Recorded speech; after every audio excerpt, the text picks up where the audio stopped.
Selamat pagi, kawan-kawan semua. Salam ngopi. Semoga dalam keadaan sehat, semuanya selalu dimudahkan dalam segala urusan. Pada video kali ini kita akan bercerita sedikit tentang rasio ya. Jadi bagi para master ataupun peracik kopi, barista, tentu itu bukan hal yang awam. Tapi bagi penikmat kopi yang masih baru menikmati kopi ataupun juga peracik kopi yang baru belajar, mungkin masih agak awam dengan istilah rasio. Oke, kita akan bahas sedikit tentang rasio. Jadi kalau kita bisa ringkas, pengertian rasio adalah perbandingan antara kopi dan air yang digunakan saat kita meracik kopi.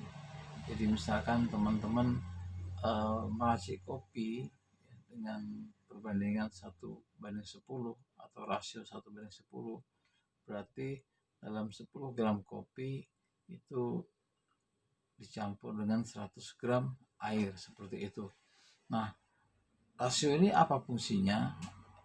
Adalah untuk menentukan konsistensi rasa salah satunya. Jadi ketika kita meracik kopi dengan rasio tertentu, itu akan menjadikan sebuah ciri khas buat kedai kita. Jadi nanti tinggal dimainkan. Jadi kalau ketika ada customer yang mungkin dia ingin lebih pahit kopinya ataupun lebih tebal rasanya, rasionya bisa diturunkan. Jadi kalau misalkan dia ingin yang agak nggak begitu pahit, rasionya bisa dinaikkan seperti itu. Jadi misalkan di kedai kita biasanya orang itu pakai rasio 1:15 nih, biasanya di kedai kita ya. Tiba-tiba ada orang yang dia ingin nggak terlalu pahit. Waktu itu mungkin dia pernah main di kita dan ada cerita terlalu pahit kopinya. Nah, sehingga kita bisa langsung mengambil sebuah langkah, maksudnya kita harus naikkan rasionya jadi misalkan 1:17 atau 1:20 seperti itu. Dan perlu diperhatikan adalah rasio itu adalah totally ya. Jadi kalau misalkan kita bikin yang dalam es Japanese coffee misalkan, jadi kalau kita biasa pakai 1:15 ya, yang sering dipakai rasionya. Jadi berarti kalau kita punya gramasi itu 20 gram per kopinya, berarti totally airnya adalah 300 gram ya, maaf, 300 gram. Jadi 1:15. Jadi kalau dia kopinya 20 gram, berarti yang kita pakai 200 plus 50 ya.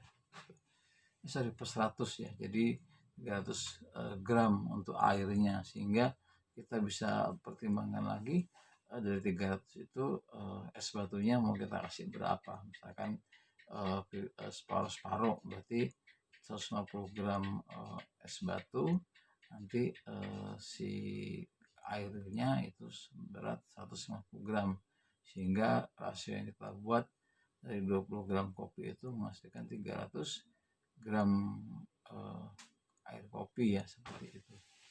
Nah, tentu saja nanti rasio ini banyak yang pengaruhi kawan-kawan. Jadi misalkan yang pertama adalah level roastingnya. Jadi ketika kawan-kawan meracik kopi itu level roasting medium dengan yang dark misalkan, itu akan beda hasilnya walaupun sama-sama menggunakan rasio 1:10 seperti itu. Kemudian yang kedua adalah faktor daripada besaran grinder kopinya ya. Jadi kalau misalkan dia medium dengan kasar, tentu akan berbeda hasilnya. Kemudian juga salah satu yang mengaruh adalah besaran ya. Jadi kalau kita misalkan membuat 300 gram kopi dengan rasio 1:10, tentu rasanya akan berbeda dengan kita buat 100 gram 1:10. Jadi sama-sama 1:10, cuman dari besaran yang berbeda, rasa juga pasti akan berbeda. seperti itu. Nah, jadi kalau kita ingin membuat kopi ataupun menikmati kopi ya, bagi kawan-kawan penikmat kopi, ketika nanti misalkan main ke kedai kopi, boleh menanyakan berapa rasio yang biasa digunakan untuk racikan kopinya, seperti itu. Karena tujuannya apa? Untuk mengetahui atau menyamakan rasa yang biasa kawan-kawan minum dengan kopi yang dihasilkan dari kedai yang kita kunjungi, seperti itu. Dan biasanya juga salah satu faktor lagi yang mempengaruhi daripada rasio adalah jenis kopi yang digunakan ya, apakah dia single origin ataupun dia blend, ataupun dia single origin dari mana gitu. Misalkan dia pakai Arabica Papandayan ya, atau dia pakai Arabica Toraja ataupun Arabica Gayo, tentu rasanya akan berbeda, seperti itu. Jadi kawan-kawan, kalau misalkan bagi penikmat kopi yang masih baru, jangan sungkan-sungkan untuk menanyakan kepada baristanya ya, kapasitas kopinya kira-kira berapa, kopi yang digunakan jenisnya apa. Itu adalah untuk memastikan bahwa kopi yang kita minum itu adalah kopi yang sesuai dengan keinginan kita, seperti itu. Karena pernah ada cerita, jadi waktu itu minum kopi ya, karena memang kopi di kedai itu adalah khas dengan rasa ada rasa tembakonya, seperti itu. Nah, waktu itu memang si tamunya itu pas dia minum mengatakan kopinya agak nggak enak gitu kan, jadi mengomentari kalau kopinya nggak enak, padahal kopinya itu memang ciri khas seperti itu. Dan di kedai itu sebenarnya ada beberapa menu kopi yang ada, jadi itulah kita perlunya kita untuk menanyakan sehingga di kopi yang kita minum itu sesuai dengan keinginan kita, seperti itu.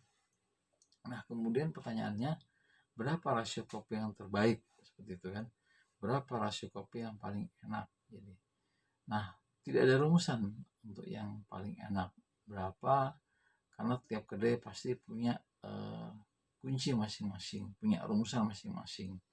Kadang tidak semua dihadirkan pada rasio yang sama, seperti itu. Jadi misalkan menu Gayo Wine ya, itu kalau di tempat kami itu dihadirkan dengan rasio 1:10, seperti itu. Sementara kalau yang Java Planner Papandayan itu kita hadirkan dengan 1:15. Jadi memang tidak sama. Kenapa? Karena tiap-tiap kedai itu punya ciri sendiri, seperti itu. Sehingga kalau kita bilang mana rasio yang enak, nah itu agak susah. Kemudian kalau bicara yang direkomendasikan bagaimana? Nah, ini jadi kalau direkomendasikannya yang sharing ya, jadi sharing dari saya. Kalau kami biasanya untuk kopi yang baru di roasting, nah jadi kan kalau kami kan konsepnya dari biji ya, biji kami roasting sendiri, kemudian kita cupping ya, kita rasakan. Nah, itu kita biasa pakai 1:10 dengan metode P16, seperti itu.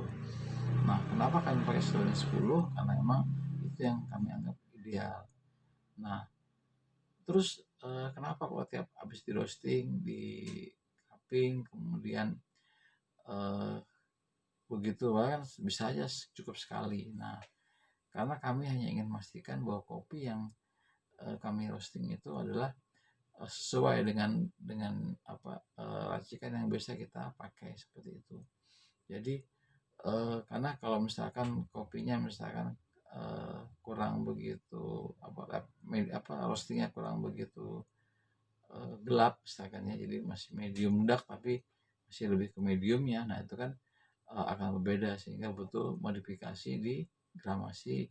Karena kami ada beberapa menu yang memang kalau kita bikin itu dia harus lebih kepada rasa tebalnya, seperti itu, atau mungkin dia harus kepada agak sedikit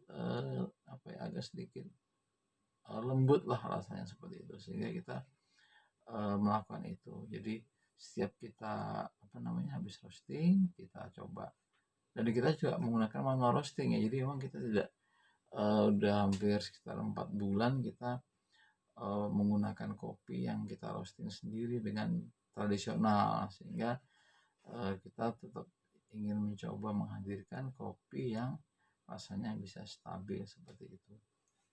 Nah, oke kawan-kawan, mungkin demikian ya tadi sedikit penyampaian tentang rasio kopi, bukan untuk menggurui ya, tapi yang saling berbagi, kita sharing pengalaman. Semoga saja apa yang kita sampaikan memiliki manfaat buat kawan-kawan yang baru belajar kopi ya, seperti itu. Dan juga yang pasti kalau saya boleh berpesan buat kawan-kawan yang mungkin masih baru mau belajar usaha kopi ataupun memulai usaha kopi, jangan mudah menyerah karena kopi itu pahit kawan-kawan.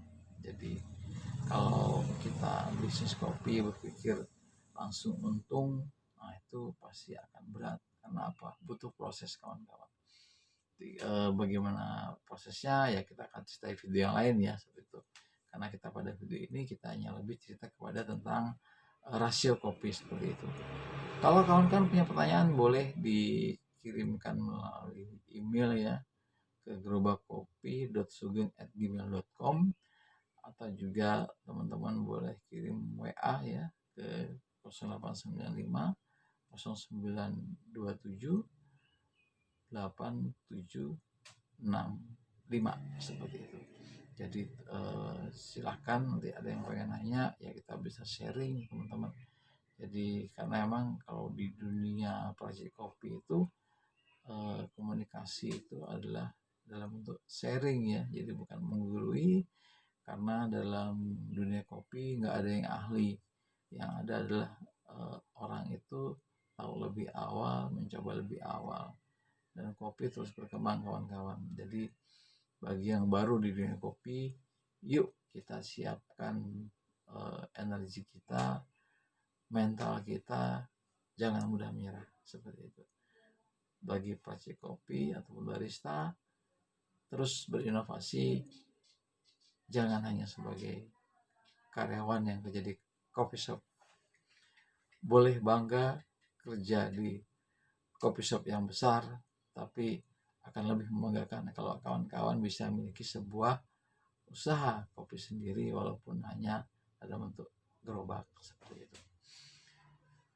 Oke, thank you sekali lagi. Bagi yang suka dengan video ini boleh subscribe ya, like dan share videonya agar banyak yang mengetahui tentang materi kopi ini.